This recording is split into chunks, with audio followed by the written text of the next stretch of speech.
నమస్తే, శ్రీధర్ టీవీకి స్వాగతం. నేను ఈ మధ్య శ్రీలంక వెళ్లి వచ్చాను. శ్రీలంకలో ఒకే కుటుంబ పాలన చాలా కాలం కొనసాగింది. రాజపక్సల కుటుంబం, గోతబయ రాజపక్స, మహేందర్ రాజపక్స, వీళ్ల ప్రభుత్వమే కొనసాగుతుంది. ఆ ప్రభుత్వంలో విపరీతమైన అవినీతి, బంధుప్రీతి, కరెంటు కోతలు, విపరీతమైన ధరలు, పిచ్చి ద్రవ్యోల్బణం, ప్రజలకు ఏ సరుకు అందకపోవడం, అసలు ప్రజలు మామూలు వస్తువులను కూడా కొనలేని పరిస్థితి వచ్చేసింది. అక్కడ పెట్రోల్ అయితే దొరక్కపోవడం, దొరికినా కూడా దాని ధర ఆకాశంలో చుక్కలనంటడం అట్లా ఉండింది. దాంతో ఒక్కసారిగా యువతలో కోపం పెల్లుబికి ఉద్యమం తీసుకొచ్చారు. దాన్ని జెంజీ అనొచ్చు, వాళ్ళేమో అరగలయ అన్నారు. శ్రీలంక జెంజీ విప్లవం అని చాలా పేర్లున్నాయి దానికి. ఈ విప్లవంతో తప్పని పరిస్థితుల్లో ప్రభుత్వం మొత్తం రాజీనామా చేసి వెళ్లిపోయింది. దేశం అప్పులు అసలు తీర్చలేని స్థాయి, అసలు వడ్డీలు కూడా కట్టలేని స్థాయికి దిగజారింది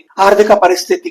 ఏం చెయ్యాలో తెలియదు, ఎట్లా దేశాన్ని నడిపించాలో అర్థం కాని పరిస్థితి. అప్పుడు సీనియర్ నాయకుడు రణీల్ విక్రమసింఘే అధ్యక్షతన కొత్త ప్రభుత్వం ఏర్పడింది. అది తాత్కాలిక ప్రభుత్వం. ఆ తర్వాత ఎన్నికలు జరిగాయి, అందరూ ఓడిపోయారు. అనూర కుమార దిశనాయకే అని లెఫ్టిస్ట్ మార్క్సిస్ట్ ఆయన అంతకు ముందు చాలా మార్క్సిస్ట్ ఉద్యమాల్లో పాల్గొన్న వ్యక్తి, యువకుడు కూడా. ఆయన గెలిచారు. ఆ తర్వాత మెల్లమెల్లగా పరిస్థితులు బాగుపడుతూ వచ్చాయి. విదేశీ అప్పులు తీర్చడానికి IMF సాయపడింది. నేను శ్రీలంకలో కొలంబోతో పాటు మరొకటి 2 నగరాలను, పల్లెలను చూశాను.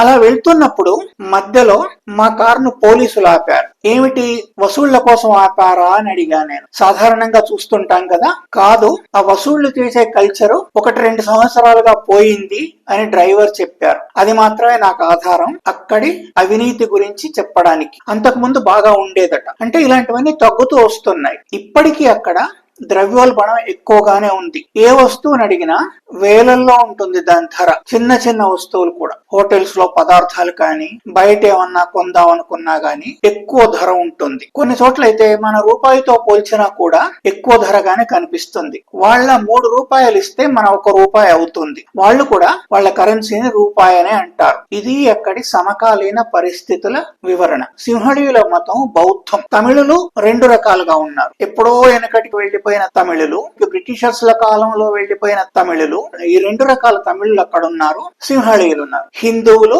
ముస్లింలు, క్రిస్టియన్స్ కూడా ఉన్నారు. విదేశీయులు అంటే మనకు విదేశీయులు, వాళ్లకు విదేశీయులు. వాళ్ళంతా మనకు విదేశీయులే, కానీ అక్కడికి విదేశీయులైన వాళ్ళు యూరోపియన్స్, అమెరికన్స్ చాలా ఎక్కువ మంది మనకు అక్కడ కనిపిస్తారు. వాళ్ళ కల్చర్ ను కూడా వాళ్ళు అట్లాగే రక్షించుకుంటున్నారు. హోటళ్ల నిండా, బీచ్ల నిండా వాళ్లే కనిపిస్తారు. నాకు అక్కడ నచ్చిన అంశాలు ఏంటంటే, రోడ్లు చిన్నగానే ఉన్నాయి కానీ ఎక్కడ రోడ్ల పైన ప్రతిబంధకాలు లేవు. గుళ్ళు కానీ, బౌద్ధాలయాలు కానీ, మసీదులు కానీ, చర్చిలు కానీ ఎక్కడ రోడ్ల మీద లేవు. చాలా బాగా అనిపించింది. రోడ్లకు ఏది ఆటంకంగా లేదు. రోడ్లు చాలా శుభ్రంగా ఉన్నాయి. తర్వాత ప్రతి రోడ్లు చిన్నవే అయినా ఫుట్పాత్లు ఉన్నాయి, మనుషులు నడిచి వెళ్ళడానికి అవకాశంగా. దక్షిణ భారతదేశంతో పోల్చినట్టయితే శ్రీలంక జీడిపిలో గాని, తలసరి ఆదాయంలో కానీ తక్కువే. కొంచెం పావర్టీ ఎక్కువే ఉంది అక్కడ. కాలనీలలో ఎక్కడ రోడ్ల పైన ర్యాంపులు లేవు. మామూలు రోడ్డు లెవెలే వాళ్ళ ఇంటి లోపలి జాగా ఉంటుంది. ఇల్లు మాత్రమే కొంచెం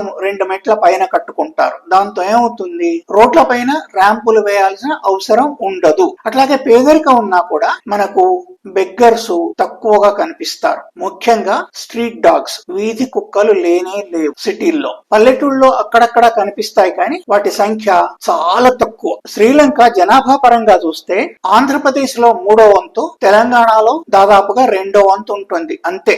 అక్కడి రాజధాని జనాభా హైదరాబాద్ జనాభాలో 16వ వంతు. రోడ్ల పైన మనుషులు తక్కువగా కనిపిస్తారు. ఆదివారాలైతే, సెలవు రోజులైతే మరీ తక్కువగా కనిపిస్తారు. ఇంకో ఆనందం కలిగించే విషయం ఏంటంటే, అక్కడ నదులు, చిన్న చిన్న లేక్స్ పరిశుభ్రంగా ఉన్నాయి, తేటగా ఉన్నాయి నీళ్లన్నీ. వాటిలలో ప్లాస్టిక్ సీసాలు గాని, బ్యాగులు గాని, ఇతర వస్తువులు గాని, పూలు గాని, ఇతర చెత్త గాని పడేసి లేదు. స్వచ్ఛంగా ఉన్నాయి నీళ్లన్నీ. సముద్ర తీరం కూడా చాలా బాగుంది.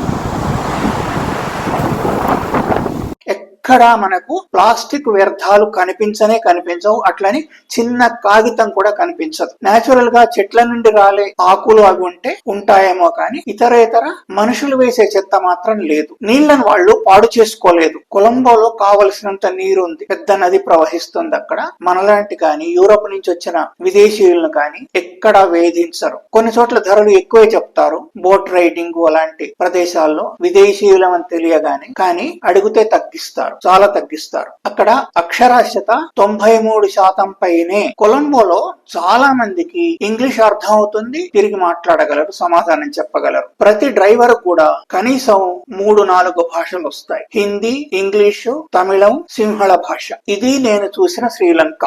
మీకు ఈ వీడియో నచ్చినట్టయితే తప్పనిసరిగా లైక్ పెట్టండి. అట్లాగే మన ఈ ఛానల్ ను సబ్స్క్రైబ్ చేయడం మర్చిపోవద్దు. మీ అభిప్రాయాన్ని, తర్వాత మీలో ఎవరైనా శ్రీలంక ఈ మధ్యలో వెళ్లి ఉంటే మీ అనుభవాలను కూడా కింద రాస్తే కృతజ్ఞుణ్ణి. ధన్యవాదాలు.